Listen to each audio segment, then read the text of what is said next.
to you. Thank you very much indeed for joining us this morning. It is a very important day for so many millions of people around our country, but it's a day which is going to be remembered really for the disasters. The disaster, the catastrophe which has befallen so many of our people in KwaZulu-Natal.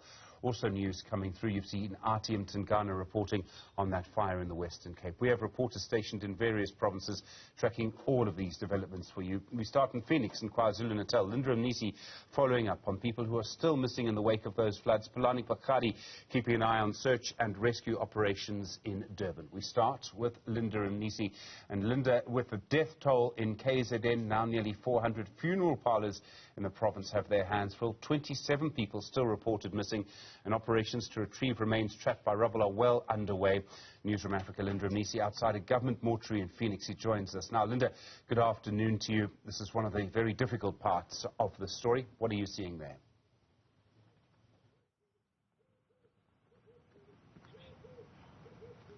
Well, indeed, Stephen, given the fact that even government has issued a statement, perhaps calling on those who still have their loved ones missing to visit these government mortuaries and try perhaps to identify bodies. This, of course, in the wake of the death toll, increasing. We're now nearly at 400 people who have died. And the big question really is how government mortuaries are handling the stream of people that are coming in, and also the issues around the bodies, whether they have enough capacity and whether they're releasing bodies, and whether these funerals are being conducted as they should, given, of course, the context around the infrastructure that has also been swept away by the floods and other areas still inaccessible. So those big questions remain unanswered, but we're hoping later on, Stephen, to hear from the government in terms of how they're dealing with that. But now I'm joined by Usisi Nomfundo, who is the KZN chairperson of SAFPA. In fact, she'll give us a sense of how these things have been conducted. I want us to talk about, how you, as the private funeral practitioners, have been coping around this time. People are dying, and of course there's a need to bury them. It's been very, very difficult, Linda, in our industry. The bodies from collection, from inception, when the flood started happening, the collection of bodies to the government mortuary, that was a process.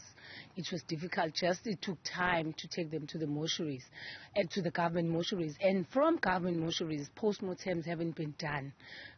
We can't get bodies, we can't do funerals. Even families that can afford to do their funerals, they don't have their bodies yet because they haven't been, post-mortems are not done yet, because like this mortuary here, they only have one doctor. I heard yesterday they had a second doctor to assist, and yesterday alone they could only do 15 bodies out of more than 200 bodies that are there. And families, honestly, it's very, very sad. I just want to tell this to the viewers. Families had to go and identify their bodies. They were told to go and check their bodies themselves. Very, very sad. They took pictures.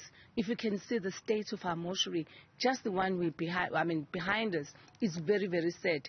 If our politicians sitting in boardrooms taking decisions on burials of these flood victims, honestly, if they can see what I saw in those pictures shown by families that were so traumatized, surely they would make a decision to bury those people as soon as possible. And floods, looking at when floods happened, it's been a while. And bodies are still not buried. And we know that people that drowned, they're not in a good state. That's not a normal body. You can't keep it for that long. Honestly, government intervene. You don't have capacity. We are here as undertakers willing to assist to make sure that you sort this problem. We put closure. We give those families closure. From what I'm hearing, you're talking to us about the issues of backlog that is happening. What are some of the challenges that you've come across in terms of maybe trying to pick up a body and maybe not being, able to do that? We can't pick up a body. The body has got to be identified by the family. After identification, a post-mortem is done. You can't remove that body. So even if we try, families come to us, but if those post-mortems are not done, we can't do anything. We can't bury. The cemeteries were closed, but they were opened. Only the one at Tafuleni is still closed. But the rest, they're available to bury people, despite the rain still raining a bit, but we can't bury, but we have backlog ourselves because government is not coping. The forensic department is not coping. They had to take some bodies to other hospitals, to Moran Hill, to Chief Albert Luthuli, just because they don't have space. You must see bodies are packed like sardines. It's very sad. The state, you must see the pictures. I cried when I saw the pictures yesterday. We had a meeting with the associations of all other funeral parlours in KZN last night, trying to put together some form of a flood relief to meet the government halfway. What can we do as undertakers to sort this backlog? We've come up with something very, very good that can assist government, but we want government to reach out to us. We are willing to assist, but honestly, undertakers cannot do that for free. They cannot do that for free, but the government needs to meet us some way, somehow, so that we can assist them, because honestly, we've been hit by COVID. We've been hit by looting, the very same palace, and right now, even the floods. Our businesses were damaged as well. We can't afford to do it for free. These are small palaces that are black businesses. So we really, really need government to intervene, come work with us so that we sort this problem, because government on their own, they're not going to cope. They are not coping as we speak.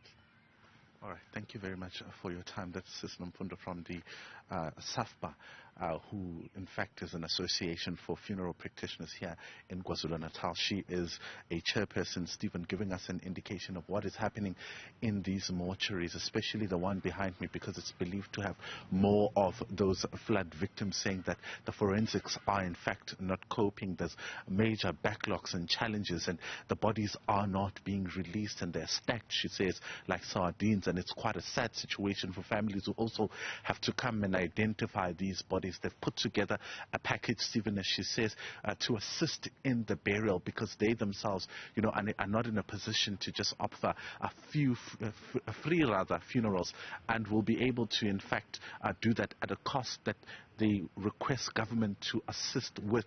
So it'll be quite a difficult challenge, really, going forward, if you listen to what Sis Nomfundo has just told us, and how government then navigates around that becomes really a big question mark.